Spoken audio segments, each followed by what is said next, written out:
Aloha, it's Dave Lawrence. How are you? A big mahalo for tuning in. Today we are speaking with a legendary drummer and musician I've been fortunate to be friends with since he visited the islands in 2004. It was a gig with Vanilla Fudge at the historic Blaisdell Arena. You may also know him for his work with the band Cactus, or for years as part of Rod Stewart's band. He played the islands with Rod, even co-wrote Do You Think I'm Sexy with Mr. Stewart. He's worked with Jeff Beck, Ted Nugent, Ozzy Osbourne, Pat Travers, and many other performers. We'll hear about an exciting live tour that he has coming up with an interesting European guitarist, a new 2-CD career-wide anthology that's coming out, and more as we welcome our good buddy Carmine Appice. Aloha and mahalo, Carmine. Good to be talking with you, brother. You too, man. I'm glad to be talking to you again. Yeah, you as well, and exciting times for you. I know that you're in the midst of some personal moving, packing up stuff from the West Coast and heading east. Yeah. Also some career movement. Yeah, then from there, actually, once we move, we're going to New York on the 12th, and I'm there for 2 days, and I leave for London on the 15th in order to... I'm meeting with a guy that's going to write my book with me, and it's the same guy that wrote Nikki Sixx's book. Oh. Ian Giddens. So I'm going to be there for 2 days, and then I'm going to go on to Spain to do the gigs with Vargas and Paul Shortino and myself. And, so I go to London, and then we do the actual gigs in Spain. We're going to go to Ibiza, which is a beautiful island, which I understand, and rehearse and then do our first gig there. And Leslie was going to come with me to London and Ibiza, but because of the move, we've sold the house in 1 week. We couldn't believe it. And wow. It just upset the whole schedule, And she's doing radio again, too. She's filling in as guest host on Fox News Radio. Yeah, I saw that. I saw that. Got a whole bunch of gigs. Matter of fact, last night she said, they haven't called me in a while. And they just called her and gave her 15 gigs, between November, December, and January. So she's very happy about that, and she's maybe, keep our fingers crossed, maybe she'll get a job on this. That would be huge. And she's doing great. I'm very proud of her for that. I've been following her progress on the Facebook. And she's proud of you too for doing what you're doing, and everybody's proud of each other. What's up here? Hey, tell me a little bit about this European tour with Javier Vargas. How'd you get hooked up with him? Well, Vargas is there's an agent that I used to work with Vanilla Fudge back in 2002. His name was Tony, and he's a German agent, and he called me last year and said, "Look, I want to hook you up with this guy named Javier Vargas. He's a very well-known Spanish blues rock guitar player, and he wants to play with you and Tim." So that's how it started. And then basically we were talking about doing something, and then it ended up, what we ended up doing was doing a record of March of this year earlier, and we did the record in Vegas. Tim drove out there, and Paul Shortino, who, since I talked to you last, we released a new King Cobra album. Right. And Paul sang on it. And you got rave reviews everywhere. So Vargas needed a singer. So I said, man, we should record in Vegas. I know there's great studio there. Vegas is a good town to record in, good energy, And then he wanted to do videos there and everything. Have you seen the videos? No, I haven't seen the video. Oh, you should check out the videos under King Cobra. Turn Up the Good Times is a video we did with Vargas's video guy. We did that in Vegas, and then we did Lady, and we did that Cheap Six song. Actually, I did see the Lady one, which was tasty. Okay, and then the Cheap Trick one is also really good. Surrender. Right. That's actually cooler than the Lady one. And then, so he brought, a video guy, and we recorded there. Tim came out for a week, did everything there, and then we mixed it, and they released it in June, and it's doing well. And we've been planning this promotion/tour of Spain for a while already. So then first it was going to be in June, then it moved it to September, and then they finalized it for October. So we're going to do 9 shows there with him. And then from there, I might go off to Istanbul to do 3 clinics. Oh, cool. Which Istanbul is now the home turf of my new cymbal company. I'm playing Istanbul cymbals, Istanbul Mehmet cymbals. Me and my brother Vinny moved over there, and we've been doing drum wars too. Yes. And so I might do that, and then I'll be back around the 7th of November, and then on the 8th, me and Leslie leave for Chicago for like a 2-day hangout in Chicago, and then on the 10th, I play there with Vanilla Fudge, and the 11th we go to Akron, and she comes back to New York on that day. And then we got another 4 or 5 dates on the East Coast, which end on December 9th. And that's my crazy, the rest of my year, basically, It looks like a lot of stuff. Is the gigs with Javier, what is the set list going to be? Is it going to incorporate some of the classic material you guys have? Yes. We're going to do actually Living Alone from BBA, Superstition. We're going to do Do You Think I'm Sexy, done like I did it in Guitar Zeus for Pat Travis. We do You Keep Me Hanging On. We'll do, because we did that on the album. We'll do all the stuff from the album, Hanging On. We'll do Surrender. We'll do Lady. And then we're going to do some classic stuff like Bridge of Sighs by Robin Trower. Ooh. Maybe a Cream song. And it's quite a long set list. There's like 15 or 18 songs on there. Sounds it. Yeah, so it's going to be a lot of fun. It's I've never really done an extensive tour of Spain. I've done pretty much, France and Germany and Italy and all that, but I've never done an extended tour of Spain. I went there last year for a couple of gigs myself, and one of the gigs I did, he did 2 weeks later. And I had a big crowd there, and it was, so I'm looking forward to it. It's going to be a lot of fun. I love working with Paul. Paul is like such a cool guy. He's like my brother from another mother. And we're also going to, while we're on the road, we're going to bring a little Pro Tool set up in the laptop, and we're going to see if we can start writing, because we're going to do another album with him, and we're also going to do another King Cobra record. Oh. So me and Paul are going to write on the tour, and just get everything going. That's a cool thing to be able to multitask like that. And sort of on that tip, you mentioned that there will be some Fudge dates jammed into the mix of your extensive fall. What is the status of the Fudge at the moment? Well, Vanilla Fudge are working. Tim's retired. Tim doesn't go out on the road no more. And Tim is like, he's the retired guy, So who's taking his place? Well, we have this guy named Pete Bramey who has been replacing Tim for a long time. The first gig he did with us was in 2002. In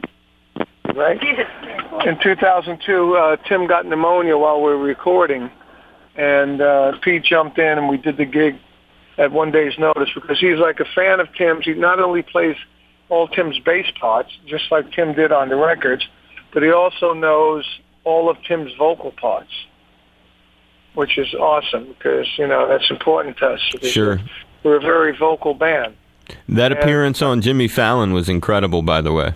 Right, and that was Pete playing bass on that. Yeah, that's what I figured. And not only is he taking his place in Vanilla Fudge, even in Cactus, when we just did a gig in July with Cactus, and Pete took his place there. And, we had Elliot, who was playing bass, who owns D-Drum. We had Elliot playing bass, and guitarist Jim McCarty and Elliot, But so it looks like Pete's going to be playing any gigs. We're working on a run of gigs for Cactus in April next year. What was that? Had a festival booked in Poland for Cactus next year too. What was that thing I saw on your site? A cool live video. It's you and the Scorpions. What was that all about? Well, that was on the Michael Schenker tour. We opened up for them with Michael Schenker and the Scorpions in Chicago. That was a really great gig. But I had shoulder problems then, because I pulled my rotator cuff. I pulled the muscle right off the bone. So I was in a bit of pain. Also, I tore up the end of October when I had surgery in November, And now it's a year later almost, and it's almost back to normal. It's like 98%. But, so they asked me if I would jam a song with them on that. Michael had jammed another number with them, and they brought me on to play that number. How cool. And then, it's been all over YouTube for about a year now. When was the thing recorded with Ted Nugent, that tasty video at the Iridium? That was, let me see, middle of May, I believe. Of this year? Yeah, because of this year. Because Ted played there. I went down to see him, and they asked me if I'd come up and play that song. Savage. I did. And then I played there 2 weeks later, a month later, with for a Dean and D-drum night with Michelangelo Badio, Elliot from who owns Dean, and D-drum, and Jimmy Coons from Cactus, myself, and we played, a variety of songs, including Hendrix songs and everything. And it was just like an event for Dean and D-drums at the Iridium. I believe they did a few of them after that. They did like once a month they did a Dean event. The next one was with Vinnie Moore from UFO. So that's what that was, and sort of was a prelude to us playing there. It's a great video. It's fun to see Stranglehold with you back there wailing it. And another thing you mentioned, which I was sort of hoping to hear a bit more about, you and your brother Vinny have notoriously done these very creative things called drum wars through the years. I was curious if you could describe how it first came to be and take us through how it's evolved into what you just did earlier this year, just a few months ago. Well, basically it started when somebody took us on, I think it was Sabian, put us on a tour together, the clinic tour. And we were packed out everywhere we went. It was really crowded. And everybody was confused with our name, Appice or Appice. So that left a big impression on both of us. And then in 95, we did a video, which then we turned into a DVD of Drum Wars, we made a spoof of the whole thing on the video, like the old wrestlers used to do, and we had a woman who was on television and made it look like she was the host of the video, and going around doing a special on the Drum Wars battle that was going to take place, and whoever won the battle won the name also.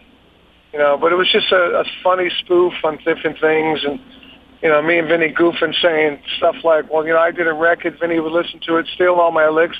Next thing I know, it's on his records. Right. And he would say the same thing. If you go on my website, CarmineAppice.com, you would see the Drum Wars DVDs on there. Yep. And then, so when we really started, we did some promotions as me and Vinny doing Drum Wars, and we actually made it, we actually acted like we were pissed off at each other, and all this competition and everything, and that went over well too. And we sold, a lot of, thousands of these Drum Wars videos, So then the next thing we decided to, when before Ronnie Dio passed away, we were talking about, because I was doing slam and stuff, and we were talking about doing a Drum Wars, some gigs as Drum Wars. So we started working on it. Then as a test, we did a clinic up in Albany, New York, where people paid, I think, $10 or $15 a head to get in to see Drum Wars featuring me and Vinny.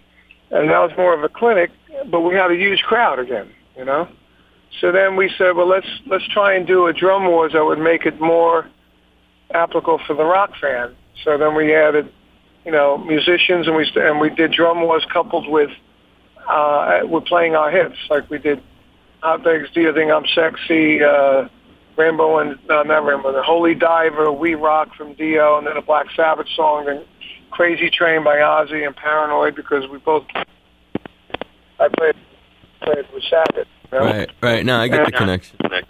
So then we did an experimental one in May in L.A. in a little club here. Again, people charged to get in, and the place was packed. So then we got an agent and booked us a few gigs on the East Coast. We booked us a gig in Vegas, and all the gigs we played were very well attended. We had full audiences, and people loved it. So then we started calling it the music of Carmine and Vinny Appice, or Appice, however somebody pronounces it, Drum Wars. So now we have a couple of agents working on more gigs to keep it going, and we've got an agent working on a tour for Europe next year, and we've already booked something for beginning of January in Denver, and supposedly we have 2 or 3 offers for somewhere towards the end of the year to do something. So we're building it, and it's not easy to understand because people don't get it. These promoters don't get it, But it's wherever we go, it does well. It sounds like something that, and it's a great description. Thanks for taking it through the years like that. It really does sound like the kind of thing that for fans, it's a really rewarding experience. But also for you, I've got to believe that between you and Vinny, knowing you both real well, that part of why it's so good for fans is it does kind of push you each in a friendly rivalry way to be better. Oh yeah, we push the envelope on each other playing wise, And you know what? It was a lot of fun working on it. At the time, Vinny was sort of staying with us in the house in L.A. because he was getting divorced. So it was nice to get up, have a cup of coffee, eat some breakfast, go up to the drum room and work out routines. We worked out like 3 or 4 really cool drum routines and worked the whole show out up there, and it was a lot of fun working with Vinny. And then we, there's also a bit of comedy, spontaneous comedy. Sure. In there, like, he'll come out and do a solo, and I'll come out, and they'll get an applause. I'll come out and go, I taught him everything everything he learned, he did there, he learned from me. And then he'd say something about my mother, and I'd answer him back. And, we take out these sticks that are made of rubber, and they wobble. I would do the stick clicking thing, and he would take the rubber sticks out and put them up in the air, and they'd be wobbling, And I love it. The place would crack up. So it's a lot of fun. And it's all different every night because, it's just like when we do clinics, we crack jokes as, certain things happen and you crack a joke. It's spontaneous and it's spontaneous and it's fun. And because of your relationship, it can really, I can totally see how it'd be a lot. Listen, the only brothers, drumming brothers especially, that can do this because, we're the only 2 drumming brothers that have been in huge bands, played with all these people, played in front of so many people and sold millions of albums and everything. There are some other drumming brothers, but they're not as big as we are, fame-wise. Yeah, no, it adds something nice. Well, as a final note, I just want to point out to you that I'm also, we use a lot of instrumental music for different functions throughout the afternoon, and I've been heavily dipping into the V8 record for passages. Oh, fantastic. Great, all right. You'd dig it because it's something we use a lot. And if anyone likes it, they can buy that on my website, without a doubt. CarmineAppice.net. It's a great place to listen to music. It's also .com now. I have .com too. Right, and .com, CarmineAppice.net or .com. Great videos, great music to listen to. I give you a big hug and a high five. I hope that the European tour is a safe one. I'll be in New York when you're not there, unfortunately. Leslie will probably be there, so give Les a call. I got to do an interview with Tony Iommi on November 3rd up there. Really? Yep, at a big... You're going all the way there to interview Tony? What's going on? I'm doing a thing for his book at the big public radio station there. I'm recording it at their studio. Is this book released? I have it already, but it's coming out in about a month. What publisher is it on? It's on Pegasus or something, maybe? I'm not... That's a good one. Yeah, I'm not sure, but it's a chick out of Boston. Hopefully next year you'll be doing me when I get mine out. And I'll be looking forward to it, my brother. Yep. All right, when you coming to New York, dude? I'm coming. I'm doing a thing on Thursday, November 3rd at WNYC. How long are you staying? I'll be there just for a day. Well, right now it's okay. Okay. Okay, so I'll mark in my calendar. All right, and I'll reach out and I'll start trying to make it more. We'll figure out a good time or whatever. Okay, cool. Hey, how's the Tony Iommi book? Did you read it? I've only gotten through the first chapter, so I just started it. Does it keep your attention for the first chapter?